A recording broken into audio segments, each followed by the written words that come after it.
दरिया तेरी खैर नहीं, बूंदों ने बगावत कर दी है। आता न समझ इनको, लहरों ने बगावत कर दी है। हम परवाने हैं मौत समा, मरने का है खौफ कहाँ। ए तलवार तुझे झुकना होगा, गर्दन ने बगावत कर दी है। ए तलवार तुझे झुकना होगा, गर्दन ने बगावत कर दी है। Hello my lovely family out there, मैं आपकी दोस्त, आपकी होस्ट, आपकी कोच भावना एक बार फिर आप सभी के सामने लेकर आई हूँ एक इंस्पायरिंग एंड मोटिवेशनल वीडियो जो एकदम रियल है। जी हाँ, आपने सही सुना, ये सुभाष चंद्र बोस की लाइफ से इंस्पायर्ड एक इंसिडेंट है जो मैं आप सबके साथ शेयर करना चाहती हूँ कि कैसे हमारे खुद सुभाष चंद्र बोस ने हिटलर को भी अमेज कर दिया था अपनी इंस्पायरिंग और मोटिवेशनल स्किल से। जर्मनी में गए तो उन्हें वहां पर हिटलर से मिलने का मौका मिला। जब हिटलर रूम में आया तो सारे लोग जो थे बहुत ज्यादा डर गए और एकदम से खड़े होकर हिटलर को विश करने लगे, उन्हें नमस्ते करने लगे। बट जो सुभाष चंद्र बोस थे उन्होंने ऐसा कुछ भी नहीं करा। बाकी लोग जो थे ये देखकर बहुत हैरान हो गए कि हिटलर के आने पर भी जो सुभाष चंद्र बोस हैं उन्हें कोई फर्क ही नहीं पड़ा।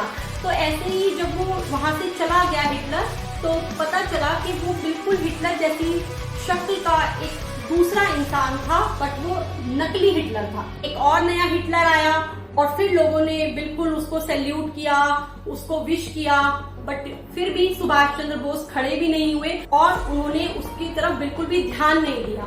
तो कुछ जो हिटलर के बॉडीगार्ड्स थे वो भी कई बार कंफ्यूज हो जाते थे कि कौन सा असली हिटलर है और कौन सा नकली हिटलर है। जब तीसरी बार हिटलर रूम में एंटर हुआ और वो वहां से गुजरा तो इस बार सुभाष चंद्र बोस जी खड़े भी हुए और उन्होंने उससे हैंड शेक भी किया। और उसके बाद हिटलर भी बहुत शॉक्ड रह गया ये देखकर कि ये कौन सा इंसान है जो इतना समझदार लग रहा है कि जिसने मुझे पहचान लिया। तो इस बात का जवाब देते हुए हिटलर ने कहा था कि सोने की परख सिर्फ सुनार को होती है, सोने की परख सिर्फ सुनार को होती है। अगर उसे दूर से लोहा दिखाओगे तो वो लोहे को देखते ही बता देगा कि ये सोना नहीं है, ये लोहा है। हिटलर इतना ज्यादा प्रभावित हो गया था हमारे अपने खुद के सुभाष चंद्र बोस से कि उन्होंने उसको खूब रिस्पेक्ट किया, उसका आदर किया और उससे काफी देर तक बात भी करी। तो सुभाष चंद्र बोस ने हिटलर से बात करी उन 3 लाख सैनिकों की जो इंग्लैंड भारत से लेकर आया था यहाँ पर जर्मनी में लड़वाने के लिए। हिटलर से सुभाष चंद्र बोस जी ने उन 3 लाख भारतीय सैनिकों को छोड़ने के लिए कहा। तो हिटलर जैसे सब जानते हैं, अगर एक बात पे अपनी अड़ जाता था तो वो बिल्कुल भी अपना डिसीजन चेंज नहीं करता था। तो सिमिलरली वो उन्हें मना कर दिया। सुभाष चंद्र बोस जी ने उसको ये ऑफर दिया कि जो ये 3 लाख भारतीय सैनिक हैं जिन्हें इंग्लैंड आपके खिलाफ हमारे भारत से लेकर आया है यहाँ पर जर्मनी में लड़ाई करने के लिए, आप उन्हें छोड़ दीजिए और मैं आपसे ये प्रॉमिस करता हूँ कि ये जो 3 लाख सैनिक हैं ये हमारे भारत वापस जाकर इंग्लैंड से लड़ेंगे और इसका इफेक्ट जर्मनी में भी देखने को जरूर मिलेगा। बट हिटलर इस बात के लिए बिल्कुल भी माना नहीं, क्योंकि हिटलर इतना ज्यादा क्रूअल था, ज्यादा स्ट्रिक्ट था कि वो लोगों को एक कमरे में बंद कर देता था और उसमें कोई भी विंडोज नहीं होती थी और कोई ग्लास की विंडो से, एक छोटी सी ग्लास की विंडो से देखा करता था, उसमें पॉइजनस गैस को उस रूम में छोड़ देता था, लोगों को चेयर्स पे बैठा देता था और उसके बाद लोगों को तड़पते हुए मरते हुए देखता था और बिल्कुल भी उन्हें बचाता नहीं था। जिस इंसान का इस तरीके का एटीट्यूड हो, आप सोचिए उनको भी सुभाष चंद्र बोस ने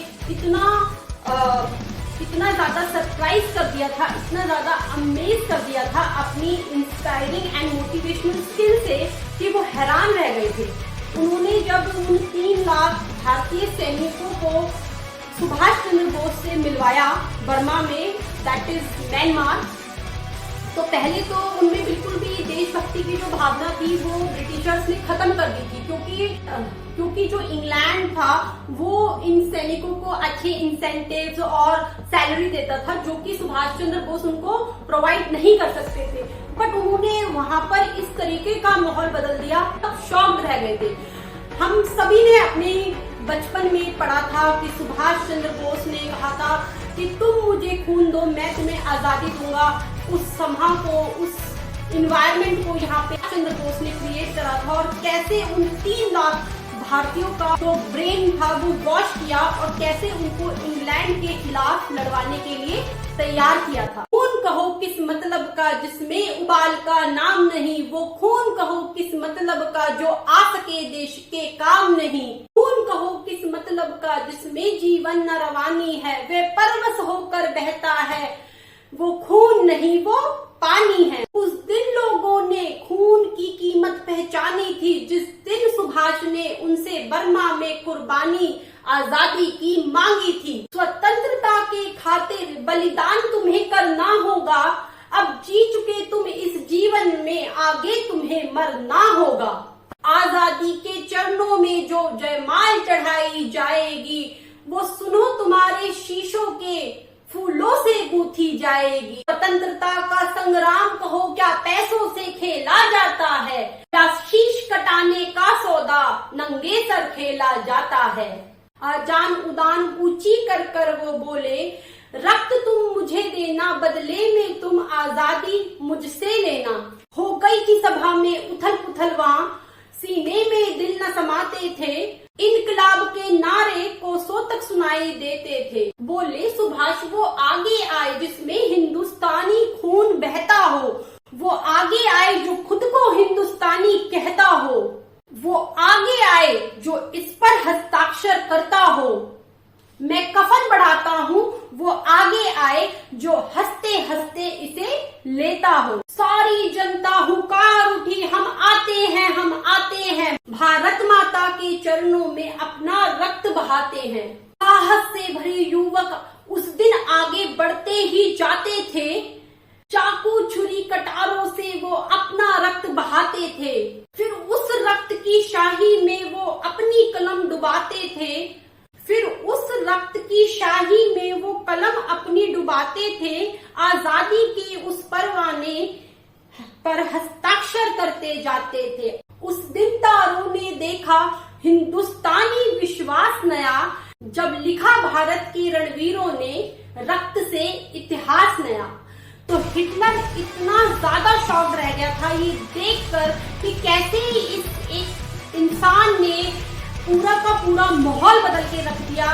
जो इंग्लैंड की तरफ से आए थे लड़ने के लिए, वो अब तैयार थे उन इंग्लैंड के लोगों से ही लड़ने के लिए। और इस इंसिडेंट के बाद ही हिटलर ने सुभाष चंद्र बोस जी को नेताजी सुभाष चंद्र बोस के नाम से नवाजा था। धन्यवाद।